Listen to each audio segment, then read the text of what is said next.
We have These are Katie. These are real. Councilor Reading Paniagua. glasses.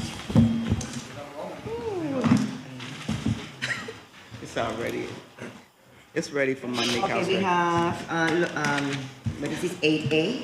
Local, I mean, okay, and then that is, ready, it's ready. Thank you. Do I have any? You know Monday. All righty, I'll put a ready with a question mark on item 9. Councilor Caldwell. Thank you, Madam President. Blessings to all today. I have items 10 through 12, and there we go.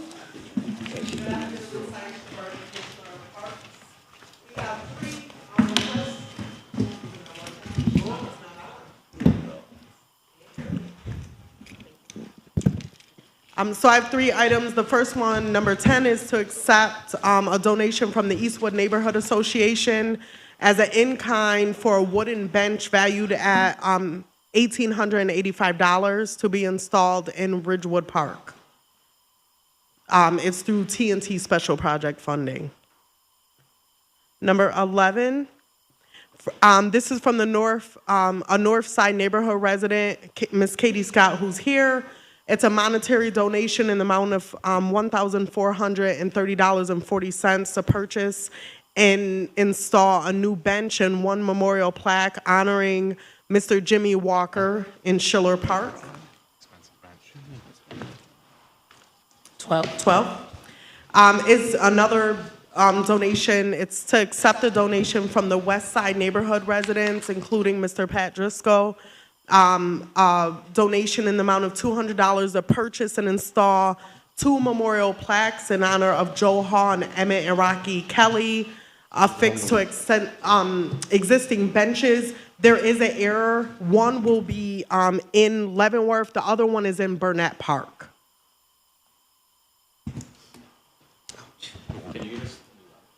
Yes. Yep. Commissioner, I just want to commend you, being an old Parks Commissioner and a Parks guy. Mr. The Walker family they were all over those North Side parks. They were hanging around in the days that you played ball in all those parks out there. And of course, Rocky Kelly and Emmett Kelly were instrumental in bringing the golf course back at Burnett. And Joe Hall was a great neighborhood activist, so at times he was a great neighborhood activist. He gave agita to some of us sometimes, but so I commend you for carrying this through as far as like all these. I want to thank you. Katie is here, my dear friend, her sister is here. She's on the board. Katie is on the board of Friends of Schiller Park, and she does a lot for the North Side. She's done a lot. Thank you. Jimmy's brother, sister. Well, Thank you. Commissioner, thank you. We're all set, Madam President. All righty, Councilor Majok. Thank you, Madam President. I have item 13 to 20. We will hold item 13 as a couple of things are happening from the public hearing. There were recommendations that need to be incorporated into policy, as well as from the committee meeting as well. So that spoke with Chief Russin, Chief Schaaf, and they are working on it, on the policy and incorporating the recommendations. So we are going to hold this for another voting session. Okay. Item 14. Who's taking that? Sarge, is that you? That's me, Lieutenant? sir. Lieutenant? Yes, sir. Lieutenant, yes. Good morning or good afternoon, councilors. I'm here for item 14, which is a renewal of a 1-year contract extension for Benjamin Tellini to instruct Brazilian Jiu-Jitsu in our police academy.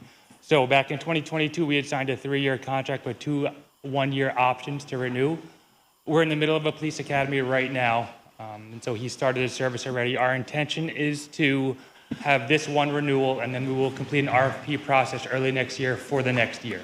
So we're asking for a 1-year approval for renewal for this current fiscal year, and then next fiscal year, we'll conduct an RFP for the same service. Now, what, Lieutenant, when we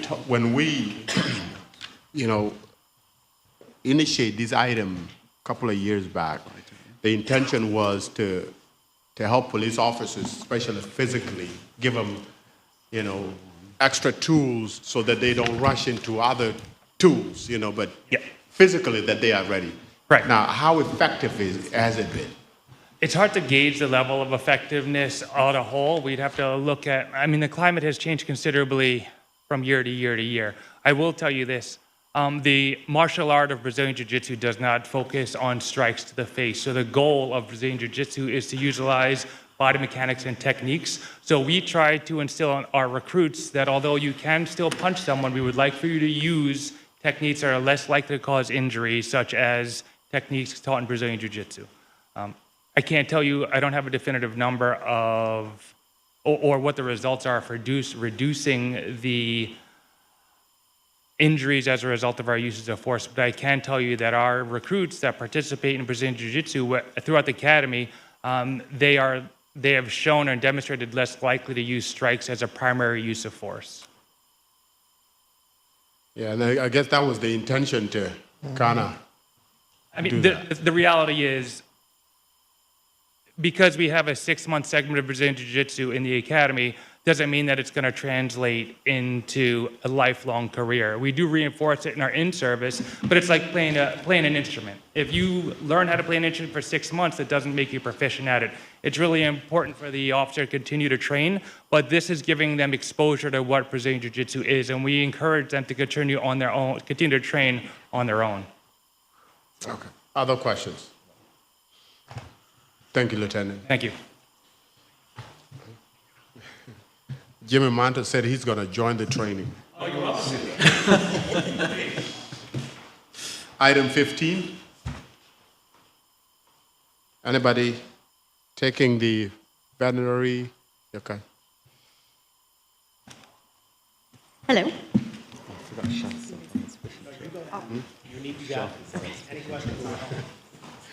Item 15 is for Friends, Forever Friends Animal Rescue.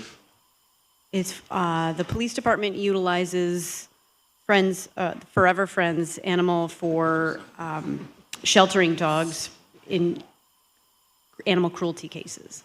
We have a limited availability of facilities that are willing to accept or house animals in that case, and this is one of the places that has agreed to take on that housing responsibility.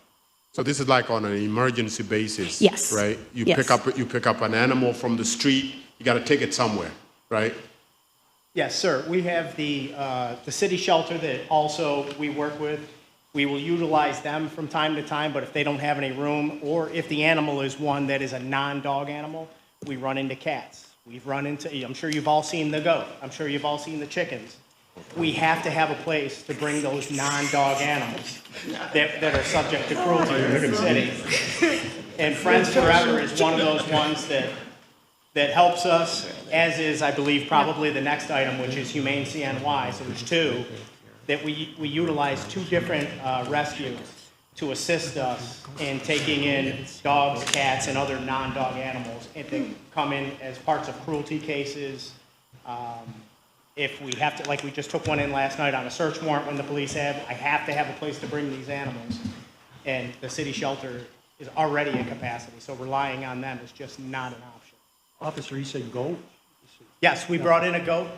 Do we have to probably less than license a month ago. goat, city clerk? Listen, Joe right next to you. That's Goats are allowed in the city, yes.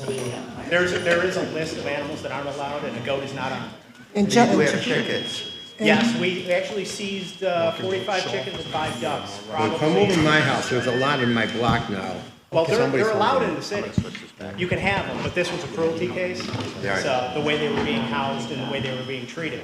Councilman we Junker went to take the seize- chickens. I'm sorry, ma'am? Councilman Junker take the chickens. I have room for them. Okay. Got a big pot, don't you? So, officer, I was just wondering now, are you the cruelty investigator? Which? I am in charge of the animal cruelty unit and the dog control officers. I have two cruelty investigators and 4 dog control officers. I have a real issue with my council district. If you just give me a call at the council office at some point, we can discuss it. Real issue, I get a lot of neighborhood complaints about this particular house, so. We can work on it. Okay, thank you. Is this a renewal?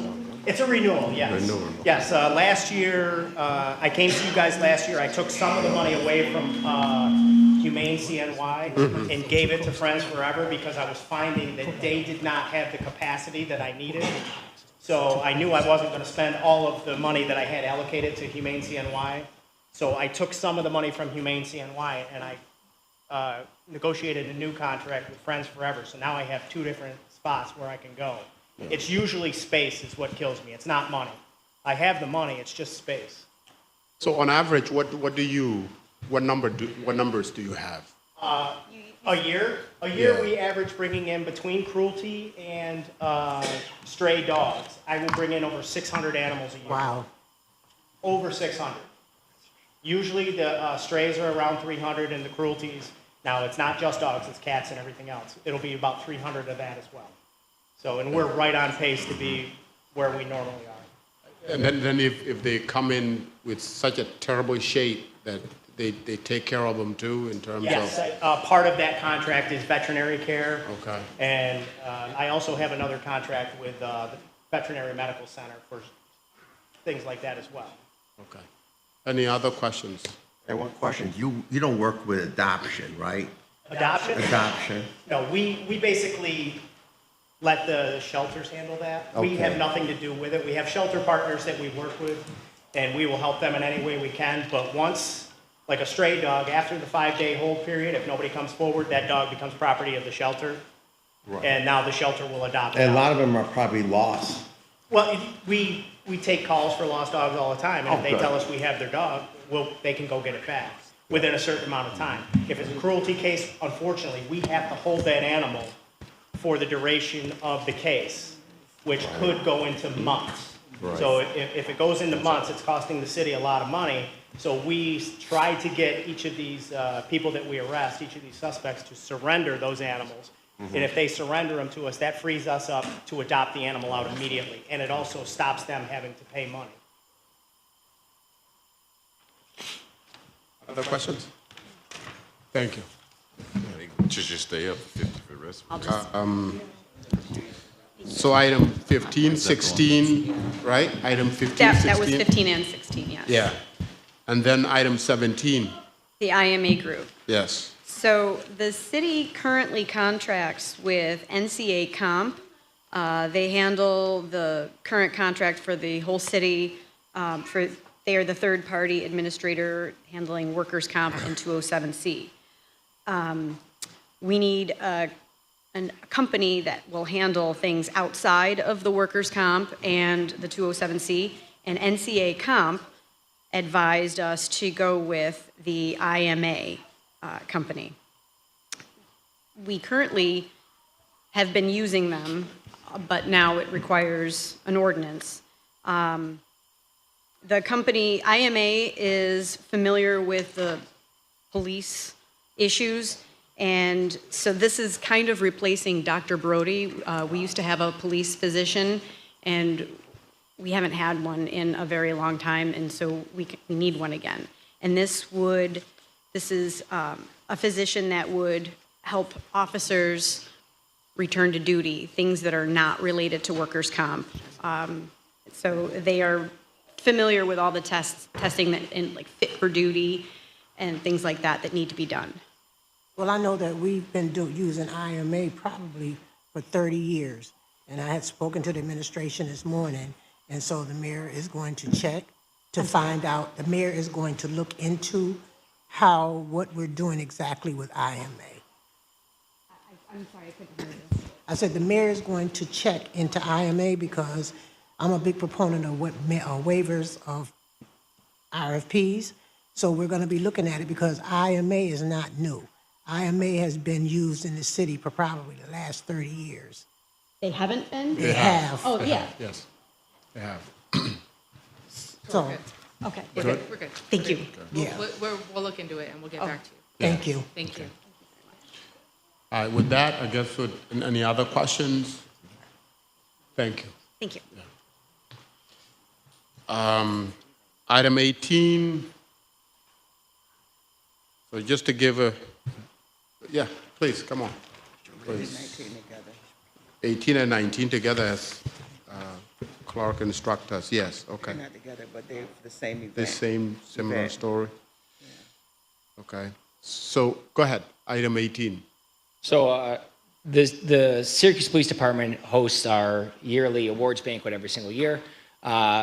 Somehow an arbitrary number was come up with for a $2,500 matching. The union paid $2,500, and somehow the council was asked for $2,500.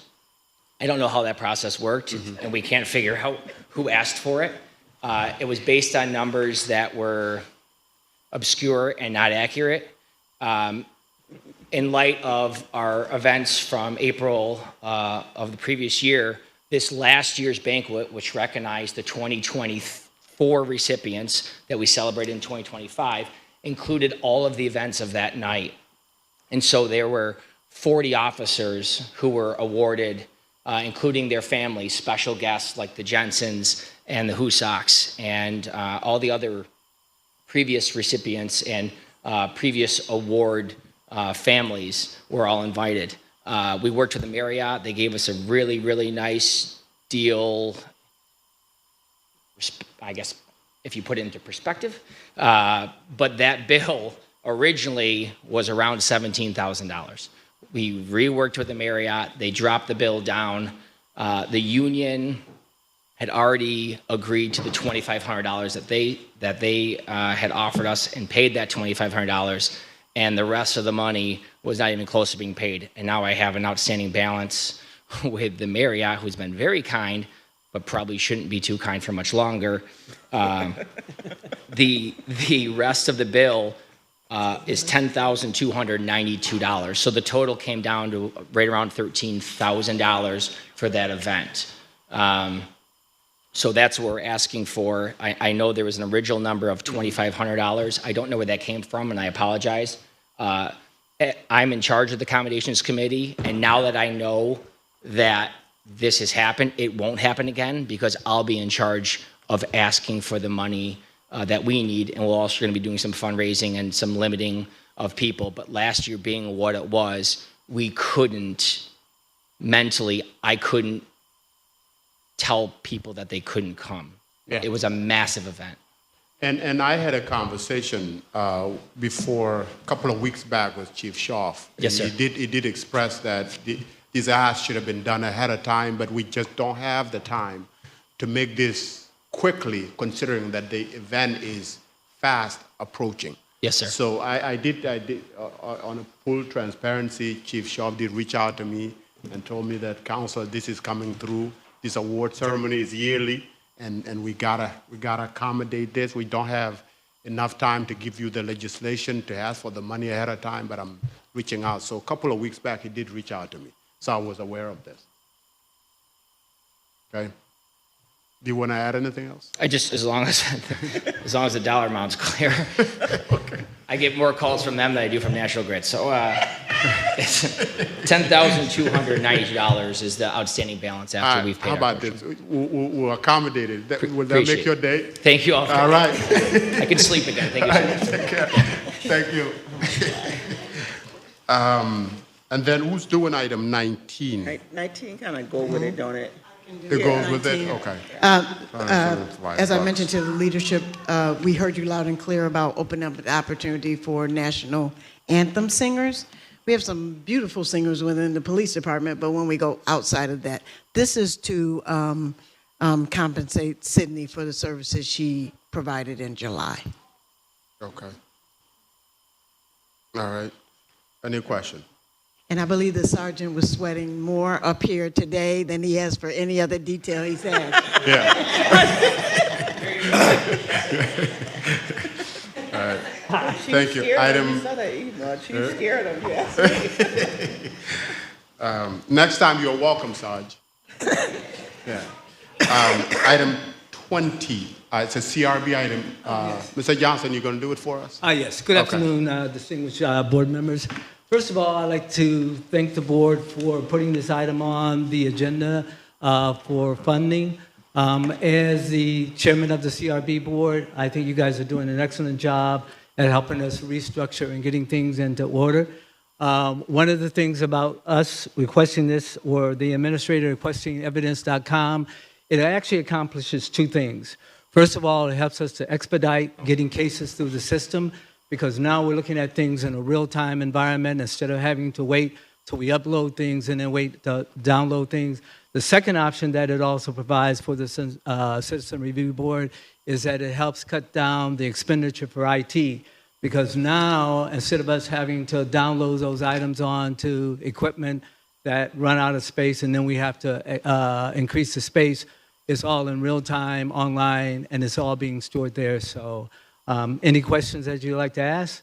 And I think the administrator did an excellent job of deciding on how to pay for this. Instead of doing a 5-year contract, we decided that it would be better to do a 1-year contract just in case something new comes up that we can use, then we're not locked into a contract. So anything that I can do for you guys? I'll be happy please let to me know. see how it worked out Okay, next year. fantastic. Any other questions? Thank you, Mr. Johnson. Okay, thank you, guys. Madam Thank you. President, that's all for me. Thank you. Councilor Paniagua. Good afternoon, everybody. I have items 21 and 22. 21 we're holding, right? Withdrawing. We're yes. withdrawing, Yep, okay. Thank you. Good afternoon, Council. Rick Elsever, Director of Human Resources.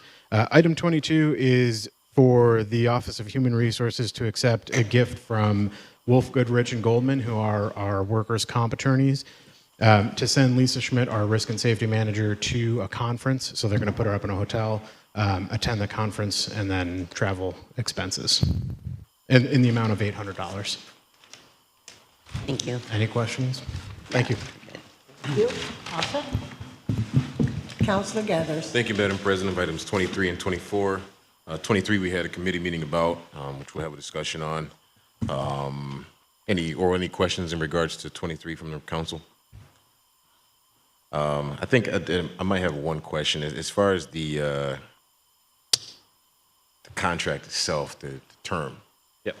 Do we normally do contract 3-year terms like that? That's a reflection of the same structure that we've had with LAS for the past contract. Yes. From the past contracts? Okay. All right. Any questions pertaining to 23? All right. What about 24?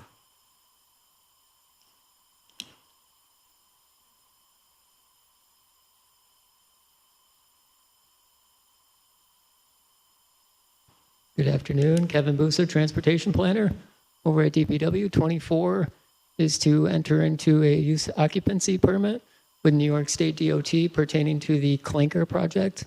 So as we all know, the Park Street Bridge is getting hit several times. We've had preliminary discussions with New York State DOT about putting in a clinker, which are these large balls that hang down from this pole. So the vehicles will hit those items if they ignore all the signage and things that are there. And obviously the goal is to not have them hit the bridge anymore. It's amazing to see that the city can do that quicker than the state can. You know, you would think with the other bridge on the other side that they would try to do something like that too, right? Yep. Wow. So we've already had preliminary discussions with New York State DOT. We just talked to them yesterday about this. They're okay with our preliminary designs. Number 24 is we're going to need some of their property, their space for some of these items to be located there. Both the pole itself, I believe, and the turnaround spot. So instead of, again, also helping SPD, you know, if a vehicle does hit these things, there's a place for them to turn around instead of continuing on and hitting the bridge. So that space right now is New York State DOT. So we do need that space to have this agreement for. One other note is we're going to be proposing CHIPS funding for this project. So, you know, obviously we are trying to keep the costs down for the city as much as we can. Any questions? I do. Yep. The company owns the bridge, the railroad company. Are they going to give some money to this project? So we are in discussions with them as well. They were on the call yesterday. Okay. They are looking into possibly, they've been talking about it for a couple of years at this point, whether they can lower the road a couple feet and or bring the bridge up when it does need repairs in a couple of years from now. You know, I think from all of our points of view, we're not going to, you know, continue to wait. I think we can take this type of measure as well. And when that project comes through on their behalf, it'll be even better. we should get to, close to 14 feet of clearance at that point. So I think this is an immediate action that we need to take. Because I'm also concerned about the age of the bridge and the wall structures Right. and the potential flooding that has been a problem. Correct. Yep. They're concerned about that as well, obviously. So, Any other questions? Thank you. Thank you, Madam President Wilson. Thank you. Councilor Hogan. Thank you, President Hudson. I have items 25 and 26. 25 is okay to go. The only reason I held it is because we had some last-minute information regarding the LIHTC application, and I think this will help them eventually garner a LIHTC funding, low-income tax credit funding. So 25 is okay. 26, we had a committee meeting on it. It's already had a public hearing with the Planning Commission, and that's good to go, too. I have a question, Councillor, on 25. Commissioner, how does abatement work on this? So maybe a distinction without a difference. We'd call this an exemption, not an abatement. It is 100% exemption. Ultimately, the property pays based on this foreordained formula, or at least the greater of 10% gross, less utilities, or 525 a unit. And so the properties roll Section 1 like the rest of our tax-paying properties are, and they just remit this payment in lieu of taxes like any other tax payment, in addition to charges and fees, lighting, sweeping. So this is akin to the Eastwood project and all that, as far as 10%, basically. Akin to? Akin to the Eastwood project? That Yes, we- exactly, yes. Yeah. Just like, I think we've So, got I mean, it's the 94 or same 96 shelter-ed projects on the books, and yeah, similar to all of those. But do you have a system that you normally use? You said either or, right? They're on the roll, just like any other property in RPS, the locally famous software we use. Finance works with us preparing the tax bills, sending out tax bills. Taxpayer remits payments like any other. I think, like the predictability of this for underwriting purposes. It's good to have the predictability of this. I know our colleagues in finance like that because we're not, doing a lot of math every year when they do their reporting. 96 properties, financial reports annually for all of them would really be onerous. So the unit price seems to work. I'll follow up offline, but that's... I have a couple questions. Sure. Cool. Thanks all. I mean, does any of my colleagues have an issue of 26 being forwarded or anything, or feel there's a need for anything more? I admittedly have not made it all the way through all the changes. You're not comfortable with all the changes, Counselor? I don't know if I am or not yet. I feel the same way. I think. So you feel we should have another public meeting on this? Another committee meeting. I think Councilor Jones-Rouser also has a bunch of questions. Well, I know she does, but she can't be here today. It seems like that. So No, I just think the hour voice this wasn't long question. enough for me, Councilor Hogan. I think if we could hold it, Hogan. Just hold it and discuss Yeah. it and If we could hold it. and- Okay, well, we got 5 days before we have to vote on it, so maybe we can Yeah, we talk can hold offline it. about it. I mean, this has already had a public hearing and a meeting at the Planning Commission, plus we had a meeting too, so. We're gonna, let's hold it. We got other people that got questions, so let's hold it. Okay, we'll hold it. Yeah. We're holding 26. Yeah, hold 26, 25 is okay. All righty. Councilor Williams. Thank you, Madam President. I've got items 27 through 31. We're going to hold 27 and move on to 28. I'm sorry. I know he's going to hold 27, and what you say about 28? Move on to 28. Okay. I don't know what 28 is. Afternoon, councilors. Corey Dunham, Chief Administrative Officer. Number 28 is just a fiber installation related to the police and fire relocation at 1153 West Fayette Street.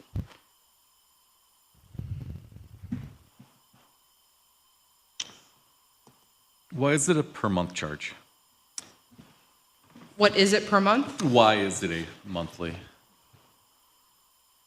That is a excellent question. I will get the answer. I know Okay. Dave Proack was hoping to be here but got held up, so I'll find out and I can let you know, Counselor. Okay, thank you. Thank you.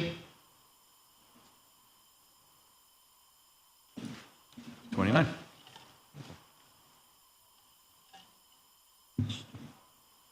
Good afternoon, councilors. Michael Laban, Deputy Commissioner, the Assessment Department. Item 29, we are requesting authorization to hire an appraiser to appraise the property at 1039 East Fayette Street. And Michael, could you give us a little bit of context, because we already have a local law on this property? Yes, Councilor. Yes, the local law was approved earlier this month. We're still waiting for a follow-up from Albany, is my understanding. Our law department has asked that we have the property appraised to determine its value from a third party prior to moving forward with the RFP vendor, selection committee. Okay, thank you. I have a question. So Yes. with that being said, the garage/parking lot is ours too, no? Say that again, please. 1039, does that include the parking lot? There's a small parking lot behind the building. Yes. Yes. That's ours, but nothing right adjacent to it is ours, right? Nothing to adjacent. Okay. Nothing adjacent to it, correct. All right, thank you. Thank you. Thank you. President, could we go back 10 seconds for maybe item 26? Okay, let's go back, but let's let Councilor Williams finish. Let's let Councilor Williams finish first. Okay. All right. Item 30.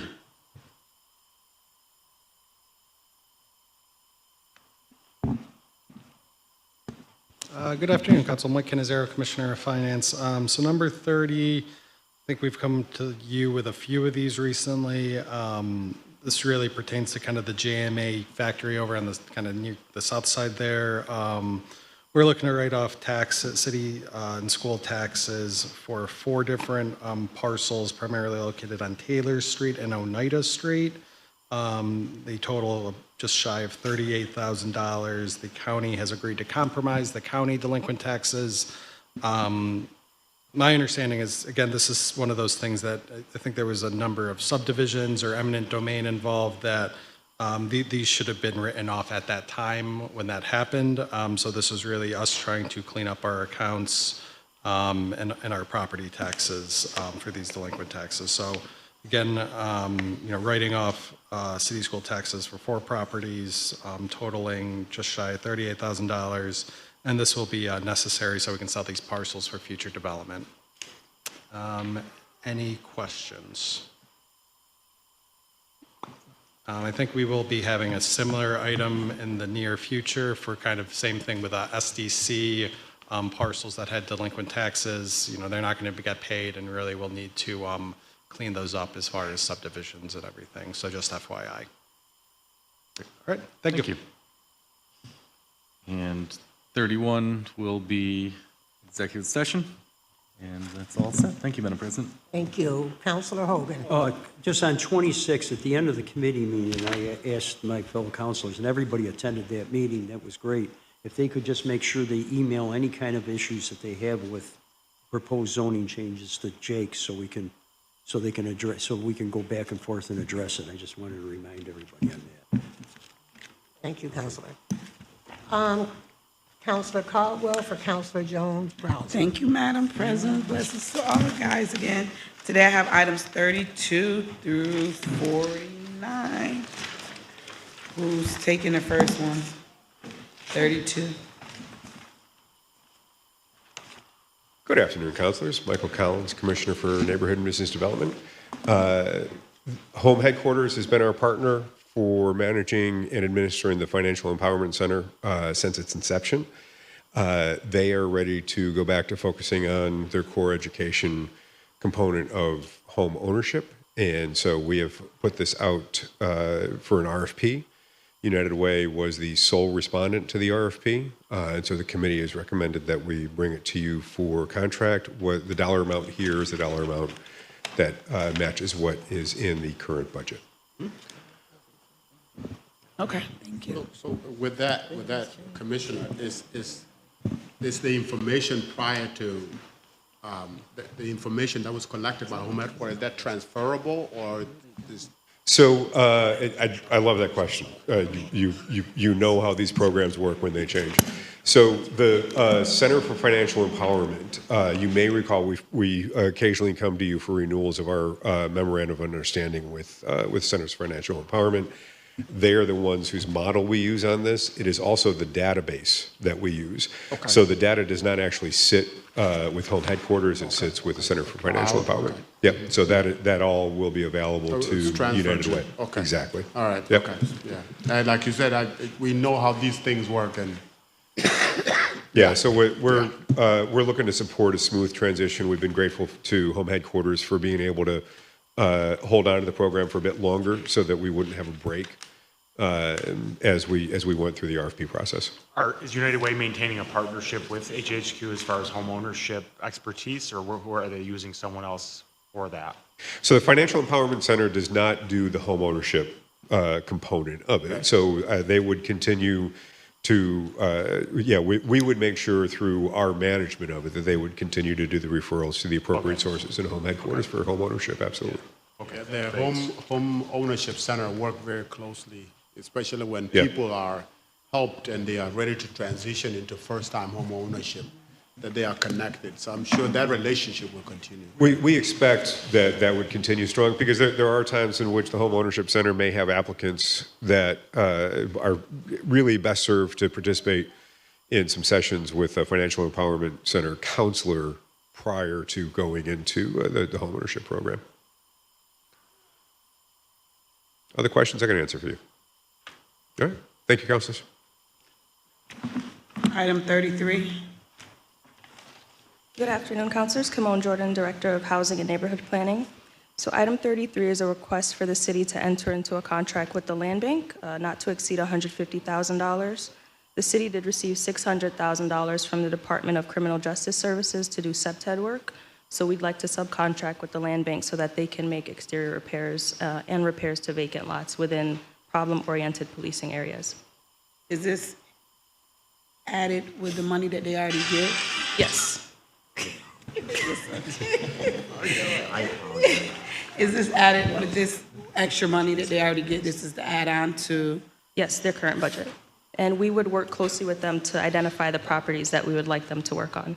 So we're picking the ones that Yes. okay. Correct. Counselor, I just wanted to make the point that it's in addition to their existing money because we want them to very much focus on the POP areas, the police priority areas, those POP areas, high crime areas. Is this area, come on? Yes, so The the two Elliott Street. maps, the two maps shared are two potential areas where we'd like to do work. The maps display current land use, also occupancy and vacancy, and then parcels that are tax delinquent. So this would be an example or two examples of neighborhoods where there is a lot of crime in the area. We want the land bank to be able to do exterior repairs on some of their vacant properties. If they have lots that are known for dumping or trash and debris, they can put up a split rail fence and remove some of that overgrowth. So we're working to improve the environment so that that deters crime and improves safety within neighborhoods. Elliott Street and Richmond Avenue, which are very vexed areas of the city. Come on, do we know how many of the properties that they're targeting to do this with, how many of them are tear down versus actual? So we'll take a look. One of the conditions for the DCJS dollars is that we do not use the money for demolition. So of course, if it's a demolition candidate, then we would probably avoid those properties. But for ones that could just use some reinvestment, we'll prioritize those. And I think when we look at some of these neighborhoods, sometimes properties stay within land bank inventory for a long time because the renovation cost is so high.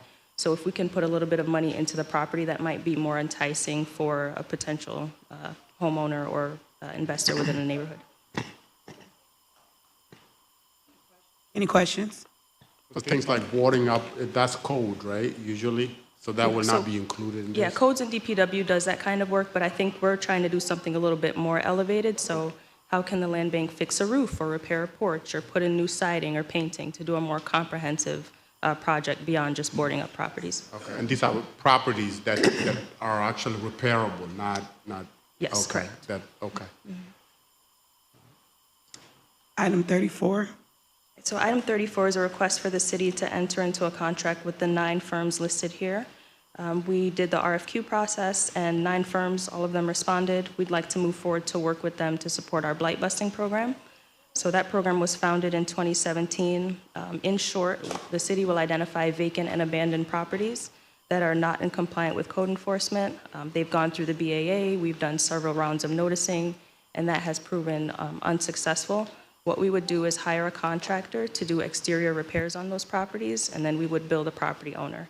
And if they don't pay, that fine then goes on the taxes. So we are requesting to enter into a contract with these firms to do that work. So what is the process? So when people are, these are for people whose houses, like you said, houses that are empty, right? And what is the process do we do to get in touch with them? Like, is there like a three-step process besides before we go this far? Yeah, so one thing I'll flag is that we don't want to prioritize properties where, say a family member, like it's an old family home, the person lives nearby. We would want to focus more on bank-owned properties or properties in a mortgage foreclosure where the bank, by New York State law, is supposed to be repairing the property and doing inspections. I think alongside that, if we do have property owners that say own 10 properties in the city and they're out of state, and across all properties they haven't done any work on them, then that would be a property that we would prioritize.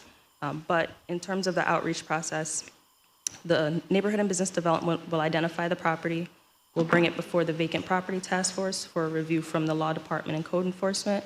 Then we will do phone call outreach. We'll also post a notice on the property so that they are aware that the work is happening. Yeah, I'd like to point out that Camone's very extensive list here. More than half these properties are owned from people outside the immediate area here. Brooklyn, New York, Schenectady, and all that too, so. Any additional questions? Thank you. Item 35. Good afternoon, councilors. Michelle Spansky, Deputy Commissioner of Neighborhood Development. Item 35 is a request to amend the ordinance that originally established the Resident Advisory Board for the Housing Strategies Corporation. So we're looking to specifically amend it just to kind of clarify some of the existing language in the ordinance as adopted. I think as we got through the process after the ordinance was adopted originally, and we were working with law to kind of go through the process of appointing those committee members in accordance with the process that was laid out in the original ordinance. The feedback that we got from the law department was that the language as written was a little bit more a step beyond what we had really intended for that board to be. So specifically, it limited the ability of any appointees to that board who would otherwise be residents and not on the board of directors or program staff. It would preclude their ability to potentially apply for funds through the Housing Strategies Corporation that they otherwise might be eligible for just based on kind of their residence. So this would just clean that up and make it so that we could allow them to do that. Any questions? Thank you. Thanks. 36, come on, you're back. Kimone Jordan, Director of Housing and Neighborhood Planning. So items 36 through 49 are requests to have these properties transferred to the land bank once the foreclosure process is complete. Most of these properties are vacant land, a lot of them significantly delinquent. There are 2 physical structures on this list, so 116 Burnett Park Drive. That's a bar that's been inactive for several years. It's within a housing strategy area, so we'd like to do some targeted work there. And then the other property is 243 Richmond Ave. That is one where codes and DPW have gone out, boarded up the property repeatedly. There's a strong history of squatters and trespassing and also dumping on the property. So we'd like to get that into land bank inventory. What address was that? Kimone? 243 Richmond Ave. Yeah. 116, I would hope to work with economic development on this Yes. property too. So.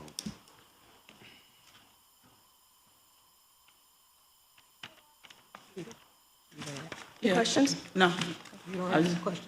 Go for it. I talked to her. Oh, okay. I talked to her. Thank you. All righty. And with that, I need a motion to go to executive session. So moved.